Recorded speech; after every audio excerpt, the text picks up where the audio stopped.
درود اس پر جو بن کر راحت قلب حزین آیا سلام جامع معقولات و منقولات شہنشاہ فکر و تدبر استاذ الاساتذہ سید الخطبہ خطیب ذیشان مقرر شعلِ بیان ایوان باطل میں زلزلہ برپا کر دینے والے ادیب منبع علم و فکر و تدبر شہنشاہ آبروئے سنیت پیکر اخلاص و وفا اخلاص الہیت کے لمبردار حضرت اقدس حضرت مولانا و مفتی عبدالسمیع صاحب دامت برکاتہ العالیہ سے التجا کر رہا ہوں کہ حضرت والا مسجد خطابت پر جلو افروز ہو کر ہم تمام سامعین کو اپنی قیمتی نصیحتوں سے نوازیں۔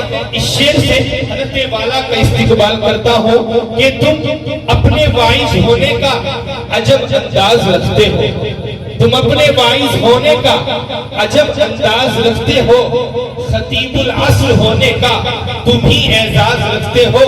نہیں کہتا فقط ذیشان زمانہ سارا کہتا ہے، نہیں کہتا فقط ذیشان زمانہ سارا کہتا ہے، تم ہی فن خطابت ہونے کی حسین پرواز رکھتے ہو۔ حضرت والا اپنی قیمتی نصیحتوں سے ہم تمام سامعین کو محسوس فرمائیں۔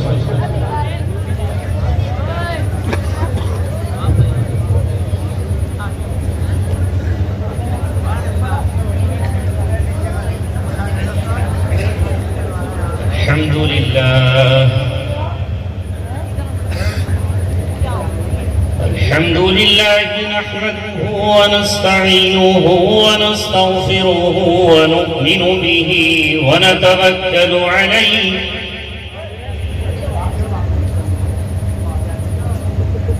ونعوذ بالله من شرور أنفسنا ومن سيئات أعمالنا من يهده الله فلا مضل له ومن يضلله فلا هادي له ونشهد أن لا إله إلا الله وحده لا شريك له ونشهد أن سيدنا وسندنا وشفيعنا وحبيبنا وطبيبنا ومولانا محمدا عبده ورسوله وصلى الله عليه وعلى آله وصحبه وسلم تسليما كثيرا كثيرا أما بعد قال الله تبارك وتعالى في كتابه الكريم وما أرسلناك إلا رحمة للعالمين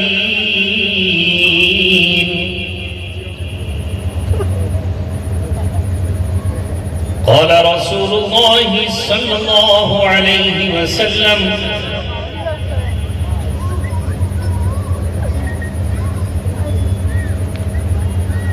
لا يؤمن أحدكم حتى يكون تبعا لما جئت به حتى يكون هواه تبعا لما جئت به وقال رسول الله صلى الله عليه وسلم الراحمون يرحمهم الرحمن ارحموا من في الأرض يرحمكم من في السماء صدق الله العلي العظيم وصدق رسوله النبي الكريم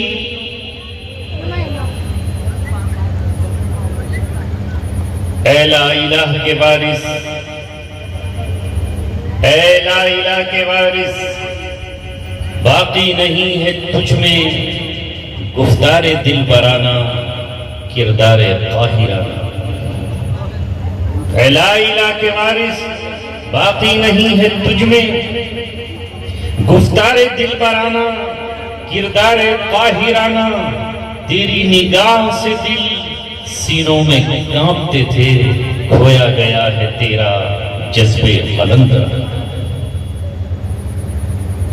محبت کا جنون باقی نہیں ہے، محبت کا جنون باقی نہیں ہے، مسلمانوں میں خون باقی نہیں ہے، صفیں کج دل پریشان سجدے بیزار کہ جذبے اندروں باقی نہیں ہے۔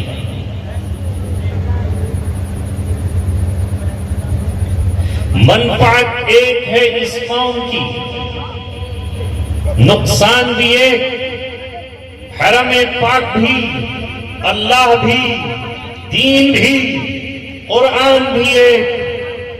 کیا بڑی بات تھی جو ہوتے مسلمان بھی ایک، فرقہ بندی ہے کہیں اور کہیں ذاتیں ہیں، کیا زمانے میں پنپنے کی یہی باتیں؟ ابھی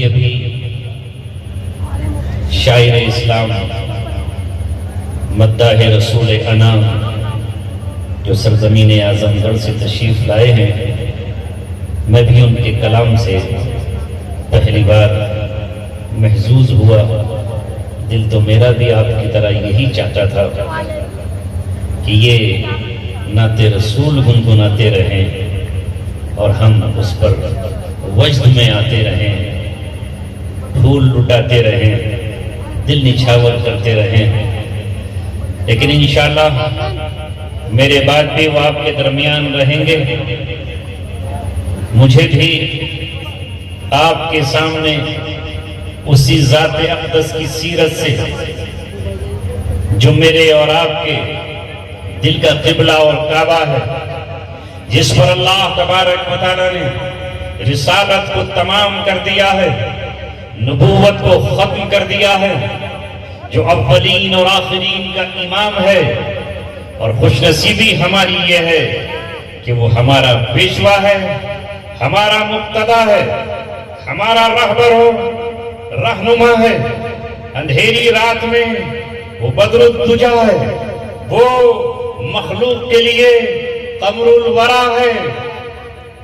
ہم نے اس کا دامن تھاما ہے، ہمیں راہ حق ملی ہے، اور اللہ تبارک و تعالیٰ نے اپنے فضل سے ہمیں اس 21ویں صدی میں اپنے نبی کے ذکر کے لیے، اس کی سیرت پر چلنے کے لیے، اس کا پیغام سنانے کے لیے، اے اہل دھانوا، آج اللہ تبارک و تعالیٰ نے چاہا کہ اس بستی میں، اس سرزمین پر، جہاں میں تقریباً سن 1987 اور 88 میں یہاں سے 15 کلومیٹر کے فاصلے پر گنگو اشرف العلوم رشیدی میں پڑھا کرتا تھا، یہ اسی کا فیض ہے، یہ اسی کا سب کچھ ثمرہ ہے۔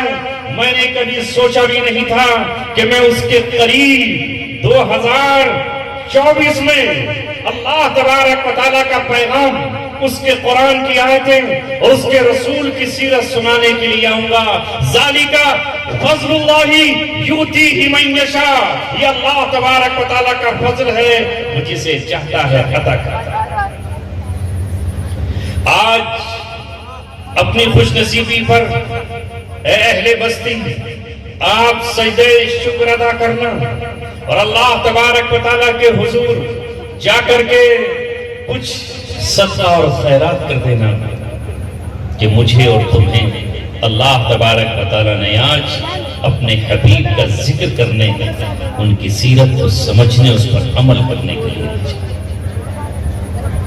مجھے چند باتیں آپ سے عرض کرنی ہیں، اور اے نوجوانوں، اسے ظاہری کانوں سے نہیں، دل کے کانوں سے سننا، اس پر عمل کی نیت سے سننا، اور جان لینا کہ تم روئے زمین پر کیا ہو، اللہ تبارک و تعالیٰ نے تمہیں کس لیے بھیجا ہے، تمہارا مقام کیا ہے۔ علامہ اقبال فرماتے ہیں کہ تو نے اپنے آپ کو اور اپنے مقام کو پہچانا ہی نہیں، تو ہے کیا، تو تیرا اللہ رب العزت نے کتنا اونچا مقام رکھا ہے۔ اے اہل ایمان، اے محمد رسول اللہ کے غلاموں، علامہ اقبال کہتے ہیں تو مرد میدان، تو میر لشکر، نوری حضوری تیرے سپاہی، کچھ قدر تو نے اپنی نہ جانی، یہ بے سوادی یہ کم نہیں کرتا۔ جانتے ہو آپ کون ہو؟ نہیں پہچانتے۔ اس کائنات میں آپ کی حیثیت کیا ہے؟ یہ چاند تمہارا غلام ہے، تمہارے لیے نکلتا ہے، یہ سورج تمہارا داس ہے، تمہیں روشنیاں دیتا ہے، یہ بل کھاتی ہوئی ندیاں تمہاری کھیتیوں کو سیراب کرنے اور تمہاری پیاس کو بجھانے کے لیے ہے، یہ سونا اگلتی ہوئی زمینیں تمہارے جانوروں اور تمہارے لیے چارہ ہیں۔ پھر تمہیں اللہ تبارک و تعالیٰ نے کیوں بھیجا ہے؟ اللہ تبارک و تعالیٰ نے اس لیے بھیجا ہے کہ روئے زمین پر تم اللہ تبارک و تعالیٰ کی عبادت کرو، اس روئے زمین سے ظلم اور ستم کا خاتمہ کرو، اس روئے زمین پر تمہیں اللہ تبارک و تعالیٰ نے اس لیے بھیجا ہے کہ اللہ تبارک و تعالیٰ کی کبریائی کا اعلان کرو، اور ربک کا فکبر، تمہیں اللہ تبارک و تعالیٰ کی کبریائی بیان کرنا ہے اور یہ اعلان کرنا ہے کہ نمرود جیسی قوت بھی اپنی نمرودیت پر قائم نہ رہ سکی، اسے ایک مچھر نے ہلاک کیا، اور قارون کو زمین میں دھسا دیا گیا، فرعون کو سمندر میں ڈبا دیا گیا، قوم عاد ہواؤں سے ہلاک کر دی گئی، اور قوم سمود کو بھی چنگھاڑ سے تباہ و برباد کر دیا گیا، قوم نوح کو اللہ تبارک و تعالیٰ کی بغاوت کے جرم میں ڈبو دیا گیا۔ یہ تمام دنیا کو سامنے آپ کو اعلان کرنا ہے، ذرے ذرے کو بتا دینا ہے کہ ایک اللہ تبارک و تعالیٰ کی بس روئے زمین پر عبادت ہونی چاہیے اور اسی کے حکم کی پابندی ہونی چاہیے۔ آپ کی حیثیت یہ ہے کہ تمام فرشتوں نے سجدہ کیا، تمام فرشتے سرب سجود ہوئے، اور آج بھی ملائکہ تمہاری خدمت پر لگے ہوئے ہیں۔ یہ میکائیل جو پانی برساتے ہیں، ہواؤں کو چلاتے ہیں، بادلوں کو اڑاتے ہیں، کس کے لیے؟ تمہارے لیے، میرے لیے۔ روزی کا انتظام اللہ تعالیٰ کی طرف سے کیا جاتا ہے میرے اور آپ کے لیے، مگر ہم نے نہیں پہچانا کہ ہم کیا ہے۔ ہائے میرے عزیز، وہ معاشرہ جسے محمد صلی اللہ علیہ وسلم نے اپنے خون جگر سے سیچا، طائف کی گلیوں میں خون بہا کر، مکے کی گلیوں میں تانوں کے پتھر سہ کر، احد کے میدان میں اپنے دانتوں کو شہید کرا کر، اور اپنے 70 جانثاروں کی لاشوں کو اپنے ہاتھوں پر اٹھا کر، غزوہ احزاب میں اپنے پیٹ پر پتھر باندھ کر، آپ صلی اللہ علیہ وسلم نے فتح مکہ پر اپنے دشمنوں کو معاف فرما کر، صلح حدیبیہ پر صلح کا ہاتھ آگے بڑھا کر، خیبر فتح کرنے کے بعد خیبر کی زمینوں پر یہودیوں کو مزارع اور باغبان بنا کر جو ایک معاشرہ تشکیل دیا تھا، آج اس معاشرے کی اہل ایمان تم نے قدر نہیں کی۔ ہمیں شکوہ ان سے نہیں جن کا اللہ تبارک و تعالیٰ پر ایمان نہیں، ہمیں ان سے کوئی شکایت نہیں جو محمد رسول اللہ کے مقام اور مرتبے کو نہیں جانتے، ہمیں ان سے کوئی گلہ نہیں جو آمنہ کے لال کی حقیقت کو نہیں جانتے، ہمیں ان سے کوئی شکوہ اور شکایت نہیں ہے جو قرآن مقدس کو اللہ تبارک و تعالیٰ کی کتاب نہیں مانتے۔ اے سروں پر ٹوپیاں رکھنے والوں، اور اے اپنے سینے میں ایمان کے چراغ کی لو کو جلا کر روشن رکھنے والوں، اے اپنی زبانوں پر صلی اللہ علیہ وسلم پڑھ کر درود کا نغمہ سنانے والوں، مجھے آج تم سے خطاب کرنا ہے، تمہارے دلوں پر دستک دینا ہے۔ تمہاری آنکھوں سے اگر آج بھی آنسو نہیں نکلے تو پھر میں یہ سمجھوں گا کہ تمہارے دل انسانوں کے دل نہیں، دل تمہارے پتھر۔ ٹٹولو اپنے دلوں کو، جائزہ لو اپنی بستیوں کا، احوال پوچھو اپنے گھروں کا، کیا کر ڈالا ہے ہم نے۔ 1400 برس پہلے محمد صلی اللہ علیہ وسلم قرآن لے کر آئے، شریعت مطہرہ لے کر آئے، جس کی راتیں بھی دن کی طرح روشن ہیں اور جس کے دن تو اجالے ہیں ہی، وہ شریعت تمہارے پاس ہے، ملت بیضا تمہارے پاس ہے۔ قیامت کی صبح تک قرآن کریم کے ایک حرف پر کوئی نشان نہیں لگا سکتا، کوئی اسے ادھر ادھر نہیں کر سکتا۔ ذرا سی زبان پھسلی طارق مسعود کی، پوری دنیا میں ہنگامہ مچ گیا۔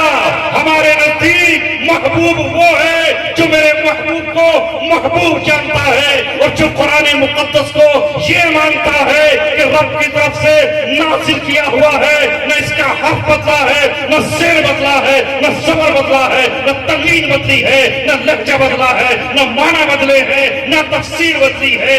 وہ قرآن ہے جسے کوئی مائی کا لال بدل ہی نہیں سکتا ہے، نہ شیطان کو دسترس ہے، نہ کسی بادشاہ اور نہ کسی وزیر کو کوئی اس میں دخل دینے کا حق حاصل۔ یہ ہے ایمان، یہ ہے قرآن۔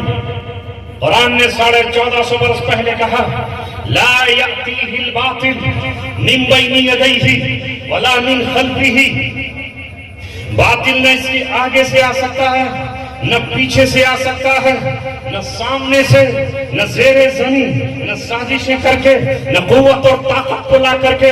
لا یاتیہ الباطل من بین یدیہ ولا من خلفہ تنزیل من حکیم حمید۔ وہ قرآن اے اہل ایمان تمہارے پاس موجود ہے۔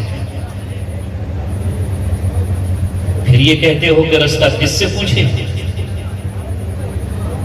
جس کے پاس کتاب ہو جو اعلان کر رہی ہو ھدی للناس، تمام انسانوں کے لیے ہدایت، جو اعلان کر رہی ہو ھدی للعالمین، تمام جہانوں کے لیے ہدایت، جو کتاب اعلان کر رہی ہو ان ھذا القرآن یہدی للتی ہی اقوم، سب سے بہترین اور سیدھا راستہ دکھانے والی کتاب اگر کوئی ہے تو وہ قرآن ہے۔ قرآن کے بعد بھی کہ تم کوئی اور چیز تلاش کرتے ہو، افغیر دین اسلامی یبغون، کیا وہ اسلام کے علاوہ کچھ اور تلاش کر رہے ہیں، کچھ اور ڈھونڈ رہے ہو؟ مگر رونا یہ ہے خون کے آنسو آئیں تو کم ہے، یہ آنکھیں روتے روتے سیاہ پڑ جائیں، یزید سفید ہو جائیں تو کم ہے۔ میرا آج کا مسلم نوجوان جسے قرآن نے 1400 سال پہلے حرام کہا وہ اسے حرام نہیں جان رہا، جسے حلال کہا اسے وہ حلال نہیں جان رہا، جسے جائز کہا وہ اسے اختیار نہیں کر رہا، اور جسے ناجائز کہا اس سے پرہیز نہیں کر رہا۔ رونا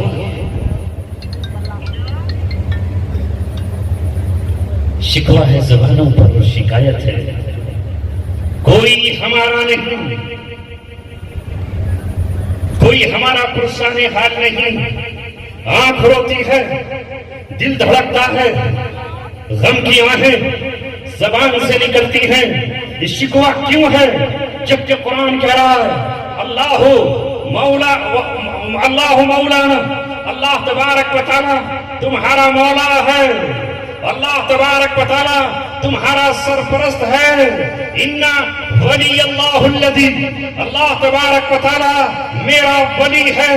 قرآن کہہ رہا ہے اعلان کریے کہ اللہ میرا ولی ہے، وَهُوَ يَتَوَلَّى الصَّالِحِينَ، اور میرا ہی نہیں جو بھی دنیا میں صالح اور نیک لوگ ہیں اللہ ان کا ولی ہے۔ جب وہ تمہارا ولی ہے، اللہ ولی الذین آمنوا، اللہ ایمان والوں کا ولی ہے، دوست ہے، سرپرست ہے، متولی ہے۔ اور اللہ تعالیٰ نے ہم سے کہا کہ جب جب بھی تم پر کوئی شدید حالات آ جائے، وہ بھوک کے حالات ہوں، وہ خوف کے حالات ہوں، وہ دشمنوں کے حالات ہوں، وہ اپنی بیماریوں کے حالات ہوں، صحابہ کرام سے جب یہ کہا گیا ان الناس قد جمعوا لكم فاخشوهم، کہ تمہارے خلاف ایک طویل لشکر اکٹھا ہو رہا ہے، خوف کھاؤ، ڈر جاؤ، خوف زدہ ہو جاؤ۔ تو قرآن کیا کہتا ہے؟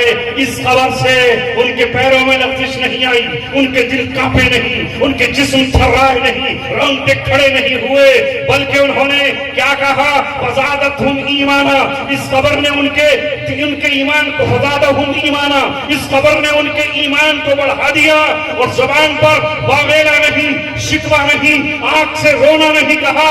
وقالوا حسبنا اللہ ونعم الوکیل، اللہ اللہ ہمارے لیے کافی ہے اور ہمارا وکیل ہے. ہمیں کافی ہے اور ہمیں وکیل ہے. ہائے اسی قرآن کو اٹھا کر کے داخل مت دیا. اسی قرآن کو جزدانوں میں لپیٹا اور صرف علماء کے پڑھنے کے لیے چھوڑ دیا. اس قرآن کو لیا اور محض مردے کو جنت میں پہنچانے کے لیے اس کا پڑھنا ضروری جانا. یہ قرآن زندگی کا وظیفہ ہونا چاہیے تھا, دل کی بہار ہونا چاہیے تھا. اللہ کے رسول نے کہا وَاجْعَلِ الْقُرْآنَ, اے اللہ اس قرآن کو ربیع قلبی, میرے دل کی بہار بنا دیجئے, وَجِلَاءَ حُزْنِی, اور میرے غم کے کو دور کرنے والا بنا دیئے, وَذَهَابَ ہَمِّی وَغَمِّی, اور میرا جو فکر ہو, جو غم ہو, اس قرآن کے ذریعے سے دور کر دیجئے. اے میرے نوجوان, اے میرے بزرگوں, اے اس بستی میں رہنے والوں, تمہارے پاس نسخہ شفا ہے مگر تم اس سے شفا حاصل نہیں کرتے. تمہارے پاس نور ہے مگر اس سے نور روشنی حاصل نہیں کرتے. آج تم نے اپنی بستی کو, اس کے در و دیوار کو, اس کے گلی کوچوں کو ان قمقموں سے سجایا ہے تاکہ یہ لگے کہ آج ہمارے یہاں جشن کا سما ہے, آج ہمارے یہاں کوئی روشن رات ہے. جس طرح دیواروں کو آپ نے سجایا ہے, آج میں آپ سے کہنے آیا ہوں اور آپ کو جھنجھوڑنے آیا ہوں, اس دیواروں کے ساتھ ساتھ اپنے دل کی ان بوسیدہ دیواروں کو بھی روشن کر لیجئے. جس دن یہ روشن ہو جائیں گی اس زمانے میں ایک صحیح انقلاب برپا ہو جائے گا.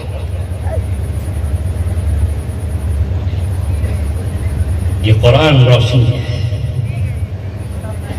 قد جاءکم من اللہ نور وکتاب مبین, مگر اس نور کو ہم نے کوئی اور نہیں, ہم بجھا رہے ہیں. اس نور کے کوئی اور نہیں. آج ہم دشمن بنے ہوئے ہیں. ہم قرآن کی تلاوت ہمیں اچھی نہیں لگتی, معاف کیجیے گا, مسجد میں قرآن کی تفسیر اچھی نہیں لگتی, جمعے کے دن امام کا خطبہ اچھا نہیں لگتا, محمد صلی اللہ علیہ وسلم نے جس سنت کے مطابق ہمیں کھانا کھانا سکھلایا وہ اچھا نہیں لگتا, کھڑے ہو کر کھانا اچھا لگتا ہے, دسترخوان بچھانا اچھا نہیں لگتا. آپ نے ہماری بیٹیوں کے لیے جو لباس دیا, لباس سر ڈھانکنے کا, تن چھپانے کا, بدن کو ڈھانپنے کا, وہ ہماری آج کی عورت کو اچھا نہیں لگتا. ہمارے نوجوان کو محمد رسول اللہ کا لباس اچھا نہیں لگتا. تو پھر کسی اور سے شکوہ کیا ہے, کسی اور کا گلہ کیا ہے, پھر کسی اور کی طرف انگلی اٹھاتے کیوں ہو؟ اے محمد رسول اللہ سے محبت کرنے والوں, شاعر اسد صاحب کے ساتھ ساتھ محمد رسول اللہ کی محبت میں چھوٹ جانے والوں, میں آپ سے یہ کہنے آیا ہوں کہ محض اس مجلس تک ہی یہ محبت قائم نہ رہے. محبت آپ کی چھلک رہی ہو تمہارے چہروں سے, تمہارے جسم سے, تمہارے لباس سے, تمہاری مسجدوں سے, تمہارے بازاروں سے, تمہارے کھیتوں سے, تمہارے کھلیانوں سے, جہاں جگہ تم نظر آؤ کہ محمد رسول اللہ کے غلام ہیں. جہاں جاؤ دنیا یہ کہہ دے اور یہ کہتے ہوئے جاؤ, جہاں جاتے ہیں ہم تیرا فسانہ چھیڑ دیتے ہیں. کوئی محفل ہو تیرا رنگ محفل دیکھ لیتے